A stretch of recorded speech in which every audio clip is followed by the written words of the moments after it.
buat apa bikin PT? Bukan apa bikin PT gitu ya. Ya nggak harus gitu ya. Pemerintah kan nggak nyuruh harus Anda membuat PT gitu.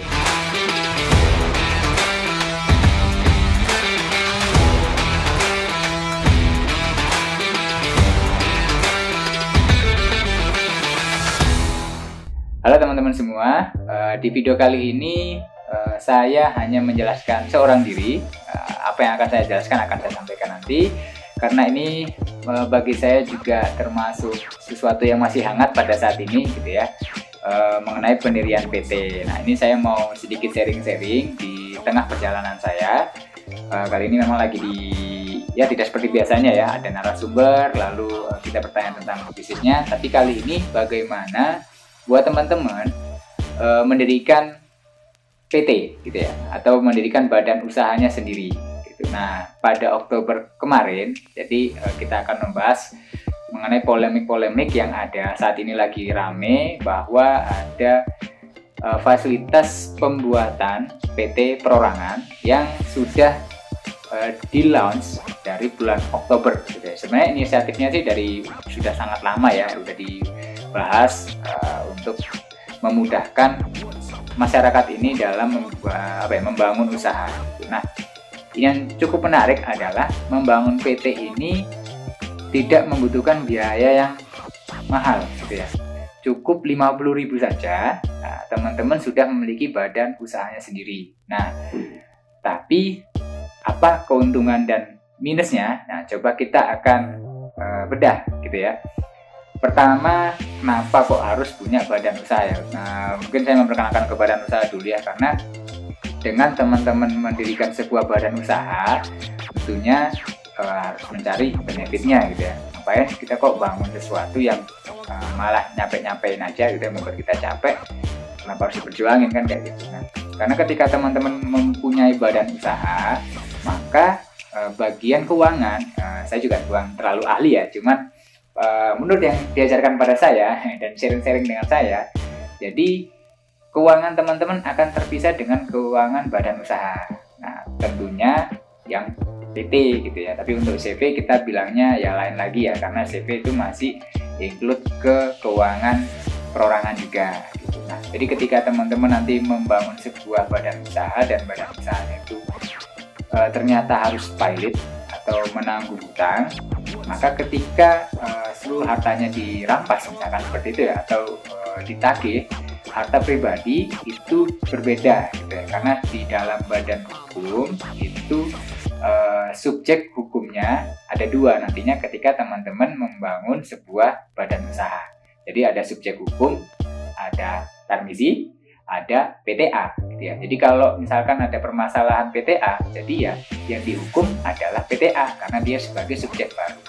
Untuk detailnya mungkin teman-teman nanti bisa konsultasi ke notaris atau orang yang akan lebih paham tentang hukum gitu ya.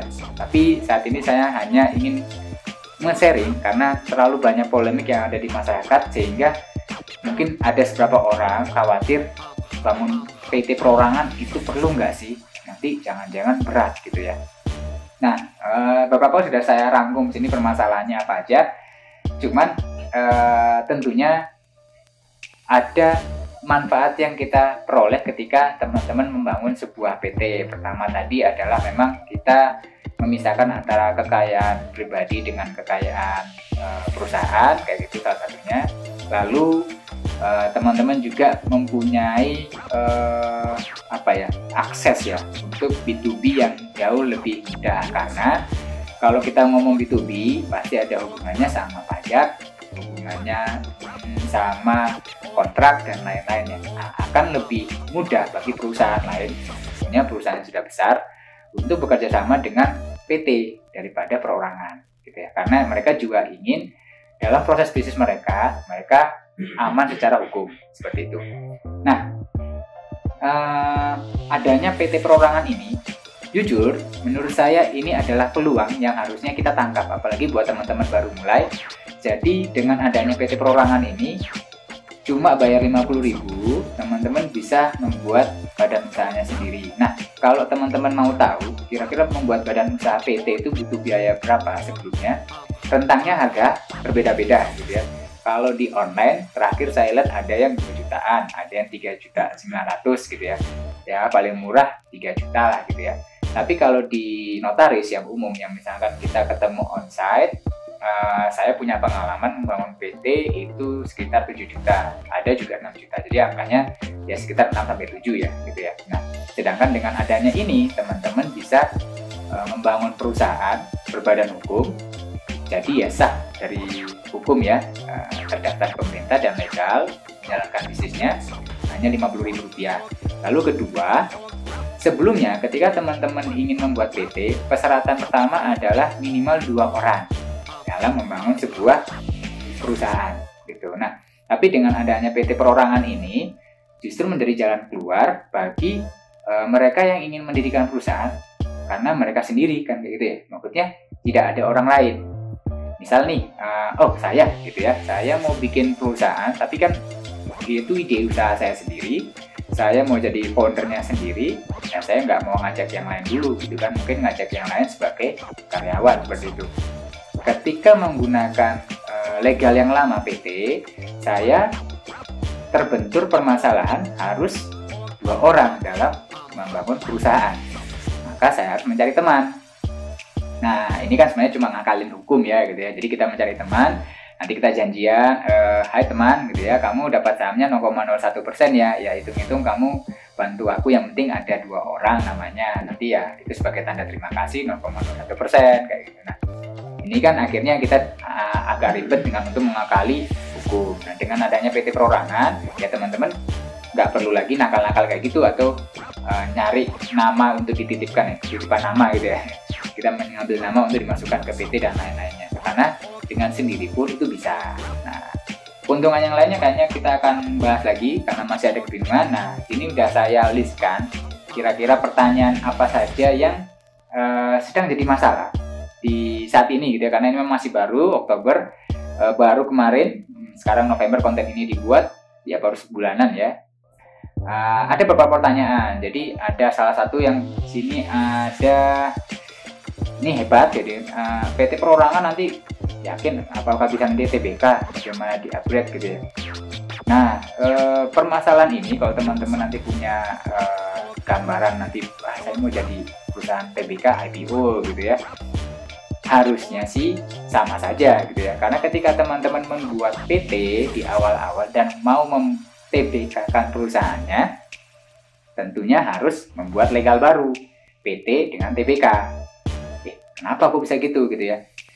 Bedanya adalah di akta pendiriannya. Jadi nanti notaris, hukum-hukumnya di dalamnya itu semuanya harus menggunakan hukum yang baru lagi yang untuk TBK. Nah, ini itu sharing-sharing saya dapatkan ketika saya sedang diinkubasi hingga saat ini ya, di IDX Inkubator. Nah, jadi ya kemungkinan besar info ini valid gitu ya. Jadi walaupun teman-teman nanti harus PT perorangan atau PT yang biasanya itu ya, PT biasanya gitu ya, PT perorangan, PT biasanya, ujung-ujungnya memang harus tetap membuat notaris akta baru yang menjelaskan dia TBK dengan pasal-pasal yang baru ya, nanti ujungannya ada OJK dan lain-lainnya, tapi itu tidak ya. Jadi apakah bisa tetap TBK? Ya bisa, ya tetap diganti gitu ya. Nah, notarisnya gitu ya. Notarisnya, akta notanya, akta notarisnya. Oke, 2, lokasi usaha gimana gitu kan. Lokasi usaha, jadi ini kita sharing ya. Saya ada 2 PT yang pernah saya buat, dan sekarang baru kemarin ada 3 gitu ya. 3, 1 ada Kakadu Digital Media, satunya lagi ada PT Teknologi Inspirasi Nusantara, satunya lagi kemarin baru ada PT Landas Pacu Inovasi Indonesia. Nah, semuanya ini kita tidak menggunakan alamat kantor. Nah, jadi kalau dibilang harus punya lokasi usaha gimana gitu, alamat rumah pun bisa, karena usahanya teman-teman ada di rumah. Hanya saja pastikan dulu kepada warga sekitar, apakah Pak RT, Pak RW ridho atau mengizinkan gitu ya. Karena ketika kita membuat sebuah usaha, RT dan RW ini ya punya tanggung jawab ya untuk menjaga keamanan lingkungan sekitar. Lalu bagaimana nanti tetangga apakah mengganggu bagaimana. Nah, jadi memang harus dikonsultasikan dulu. Tapi selama itu hanya untuk operasional yang mungkin berapa orang saja gitu kan, lalu secara keamanan tidak terlalu mengganggu lingkungan, atau bahkan itu cuma sebagai alamat surat-suratan. Kan zaman sekarang ini udah serba online nih ya, mungkin kita kerjanya online dan lain-lain, nanti untuk surat menyurat tetap butuh alamat office seperti di kantor, jadi alamat rumah bisa jadi kantor. Jadi nggak masalah, nggak harus punya office gitu ya. Ada yang bermasalah, nanti harus punya office, no gitu ya. Dan ini di video berikutnya mungkin akan saya jelaskan bagaimana cara membuatnya. Saya akan membuat PT saya sendiri perorangan nanti dengan alamat pribadi. Ya, nanti kita akan coba ya di video berikutnya. Oke, yang ketiga, buat apa bikin PT? Buat apa bikin PT? Ya nggak harus gitu ya. Pemerintah kan nggak nyuruh harus Anda membuat PT gitu. Tapi ketika Anda ingin dilindungi secara hukum dan terdaftar legal gitu ya, maka Anda perlu membuat PT gitu kan. Seperti tadi ya, Anda harus punya subjek hukum yang berbeda seperti itu, membedakan harta dan lain-lain. Tapi kalau menurut teman-teman, saya nggak usah bikin PT juga bisa kok dalam menjalankan bisnis, ya silahkan gitu kan. Tidak ada yang menyuruh itu membuat PT. Hanya saja saya merekomendasikan untuk teman-teman membuat PT. Karena apa? Dengan adanya badan hukum, badan usaha, teman-teman akan tertata lebih baik. Lalu customernya mungkin akan jauh lebih luas ya. Jadi ada yang ingin bekerja sama dengan perusahaan berlegal, ada yang mungkin tidak mau seperti itu. Jadi kenapa kita nggak ngambil dua-duanya gitu ya? Customer yang mau dengan kita tanpa legal maupun sudah punya legal seperti itu. Jadi customernya lebih banyak gitu kan. Kedua, dengan adanya PT, teman-teman nanti akan dimintakan untuk store pajak, laporan keuangan. Justru itu yang menurut saya itu akan membantu teman-teman mengembangkan bisnisnya gitu ya. Karena teman-teman akan jauh lebih teliti lagi tentang keuangan, membedakan antara keuangan pribadi dengan perusahaan, tidak tercampur gitu ya, dan sebagainya gitu. Secara administrasi akan jauh lebih baik. Jadi buat bikin PT, ya serah gitu ya. Bikin PT lagi kalau diupdate. Nah, nih jadi ketika teman-teman nanti setelah membuat PT perorangan, lalu gimana dong kalau tiba-tiba saya naik nih gitu kan, karena saya harus menyertakan orang lain dalam perusahaan. Ya tentunya teman-teman harus buat akta notaris. Jadi kenapa yang membedakan antara PT perorangan dengan PT yang biasanya gitu ya, kita anggap aja PT biasa. Kenapa kok sampai pakai akta notaris? Karena di dalamnya ada orang yang berbeda. Peran notaris di sini adalah untuk mencegah atau membantu Anda mendirikan perusahaan tidak terjadi permasalahan di kemudian hari. Nah, itu sudah tertuang di akta notaris. Misalkan apabila ada terjadi permasalahan ini harus menggunakan rapat umum pemegang saham. Nah, tapi ketika PT perorangan, karena ada sendiri pemilik perusahaan, ada sendiri pemilik modal dan lain serba sendiri gitu ya. Jadi ya bebas gitu kan. Kalau bahasa Jawa itu sekarepmu ya. Jadi nggak ada yang ngatur gitu kan. Bangkrut ya berarti Anda sendiri yang salah gitu kan. Tapi ketika ada 2 orang, ada 3 orang di dalamnya, terus kita bilang ada permasalahan, oh kamu yang salah, oh enggak, kamu yang salah, selesaikannya kayak gini, nggak mau aku mau kayak gini. Nah, semua masalah tadi kembali kepada akta notaris, karena dalamnya itu ada ART ya, anggaran dasar dan anggaran rumah tangga ya kayaknya. Jadi ya bisa gitu kan, tinggal di upgrade teman-teman pakai jasa Bapak Ibu notaris untuk membantu teman-teman secara legal bisa menampung 2 atau lebih pendiri perusahaan. Jadi bikin lagi kalau update ya emang gitu kan, biar lebih rapi gitu. Oke, nomor 5, ini ada pertanyaan lagi, harus bikin laporan keuangan. Jadi begini, ini sebenarnya kalau dipandang bagi beberapa orang mungkin akan jauh lebih ribet ya, gitu ya. Tapi kalau untuk menurut saya itu justru akan lebih membuat teman-teman rapi dalam administrasi. Jadi akan jauh lebih jelas keuntungannya berapa, ruginya juga berapa, atau bahkan kira-kira perkembangan modalnya sampai berapa, seperti itu. Nah, itu justru adalah peluang bagi teman-teman. Nah, kalau dibuat untuk bikin laporan keuangan, ya karena kalau teman-teman sudah punya badan hukum dan harus melaporkan pajak gitu ya, berarti nanti ada pertanyaan lagi nih ya, wah kalau gitu nggak usah bikin badan hukum dong, nanti bayar pajak gitu ya. Pajak itu harus dibayar gitu ya. Entah teman-teman nanti membuat badan hukum, teman-teman tidak punya badan hukum, ya tetap harus bayar pajak gitu kan. Contohnya teman-teman datang ke Indomaret beli aqua, beli merek air mineral gitu ya, itu ada PPN 10%. Nah, teman-teman nggak punya badan hukum, tapi teman-teman tetap bayar pajak gitu ya. Teman-teman sebagai programmer nerima pekerjaan dari salah satu perusahaan. Ketika perusahaan tadi membayar Anda, ada dua kendala. Ketika teman-teman ada NPWP, maka pajaknya sesuai dengan PPh. Itu gitu ya. Kalau teman-teman tidak punya NPWP, justru pajaknya jauh lebih besar, sekitar 20% kayak. Saya nggak lupa ya. Untuk lebih pahamnya, mungkin teman-teman bisa nyari sendiri ya. Jadi nominalnya yang pasti adalah lebih besar gitu ya. Nah, kalau nanti dirasakan, saya nanti kena jadi objek pajak gitu. Semua yang kita kita dapat manfaat dari pelindungan negara di dalamnya, ya itu memang harus dipajak gitu kan ya. Ada pembelian dan lainnya itu dipajak semua. Jadi ada PT atau enggak, ya tetap bayar pajak.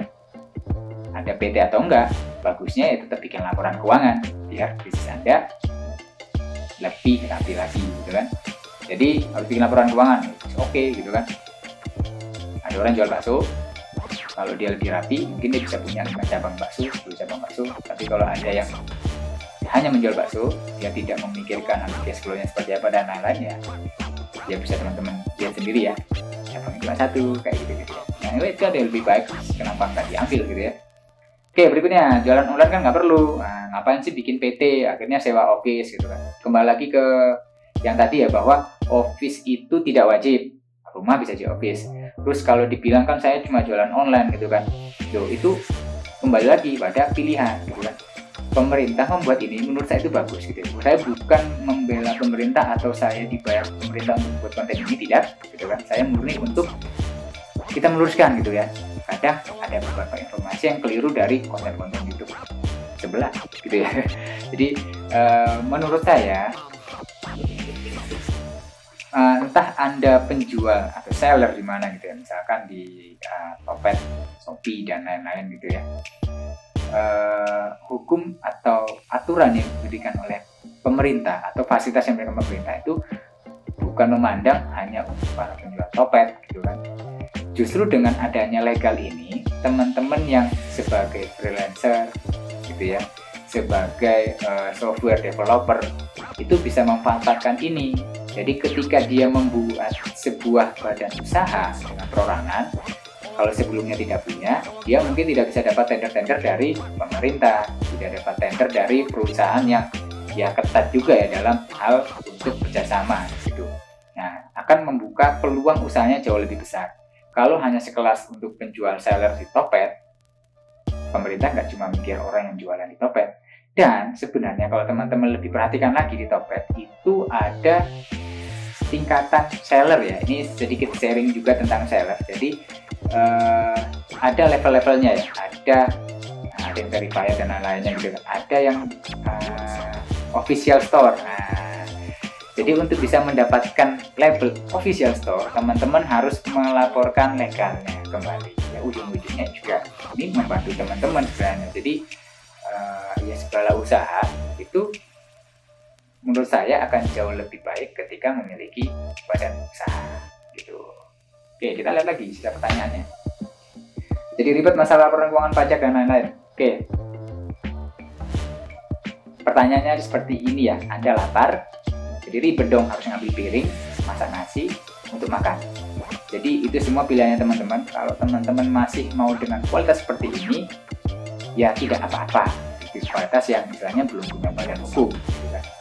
Caranya kayak tadi, kalau lapar dan tidak mau coba untuk ribet masak dan lain-lain, ya silakan tetap lapar gitu ya. Tapi kalau misalkan mau untuk lebih kenyang atau untuk mau bisa lebih badannya gede kayak Adere, bukan cuma makan, mungkin juga angkat barbel. Semua tergantung sama teman-teman gitu ya. Jadi kembali lagi untuk konten ini, untuk sebagai berbagai polemik yang masuk dan banyak pertanyaan dari teman-teman, mungkin semoga ini bisa menjawab. nanti di video berikutnya saya akan mencoba untuk mendaftar PT saya sendiri, dan memang kalau untuk saat ini sih menurut saya ini masih ada kekurangan. Tadi saya bilang ada kelebihan ada kekurangan ya, karena ini masih baru halnya, maka mungkin akan ada beberapa kendala yang ada di lapangan. Misalkan ini mungkin dari pihak bank itu belum tahu bahwa untuk membuat badan usaha atau rekening badan usaha teman-teman, untuk saat ini regulasinya harus menyertakan akta notaris, sedangkan untuk PT perorangan ini belum, ya namanya juga PT perorangan dan tidak ada akta notaris, hanya surat keterangan dari Menkumham bahwa teman-teman terdaftar. Nah, ini berarti SOP dalam bank, namanya juga mereka punya SOP ya, mereka harus taati. Mereka tidak bisa membuat rekening banknya dahulu untuk mungkin saat ini dan beberapa hari yang lalu. Kita tidak tahu nanti untuk kedepannya, karena nanti pastinya bank juga harus mengikuti regulasi yang sudah ditentukan oleh pemerintah. Nah, seperti apa nanti pembuatan PT, silakan nanti simak di video selanjutnya. Kalau teman-teman merasa bahwa video ini berguna, silakan teman-teman share, jangan lupa subscribe, dan untuk selalu dukung channel ini, karena kedepannya kita akan selalu mendatangkan narasumber-narasumber yang bisa menginspirasi kita bersama untuk ya bisa mulai sebuah bisnis. Oke, terima kasih. Sampai jumpa di video berikutnya. Jangan lupa komen. Nanti gue balas. Saya balas.